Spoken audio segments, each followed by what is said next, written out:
This video is brought to you by Miniature Market. Thousands of board games, discounted prices, miniaturemarket.com. Hello my friends, it's the Game Boy Geek here. Last week I reviewed 10 games. Bloody Inn is a corpse killing and burying game using a combo building and engine building card game. I felt it was too constrictive and just the flow of the game never sat well with me.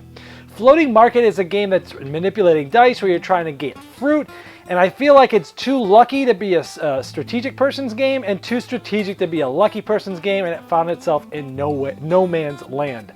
Casting is a party game sort of like Unusual Suspects meets Dixit, where you're trying to predict which actors someone is representing.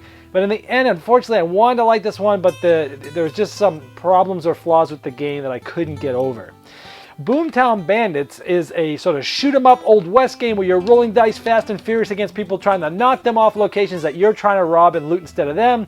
Dice rolling crazy with some special powers. Some people are really going to like this one.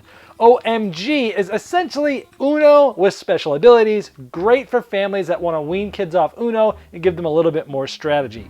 Catan is the 5th edition of the popular Settlers of Catan. I understand why it's so important in the gaming industry, and I'm so thankful that it did come out, but for me in today's standards, it's barely average. Fuse is a new 10-minute style game where it's timed. There's an app. It's a little crazy. It's frantic. It's stressful where you're trying to fuse a certain amount of bombs cooperatively with your other players as fast as possible. Really fun game there. Baseball Highlights 2045. I reviewed 4 new starter teams and the 2 expansions, Errors and Big Flies. Both of those are awesome. Game of Trains. This essentially is Racco with special abilities. Really like this. Think of it in that no thanks category. Good for gamers, but easily accessible to anybody. Excellent game. And the best of the week, Slide Dice. You take Yahtzee, you mix it with poker, you mix it with Liar's Dice, and you throw in some special abilities in there. Oh, this game is a ton of fun. That's this past week.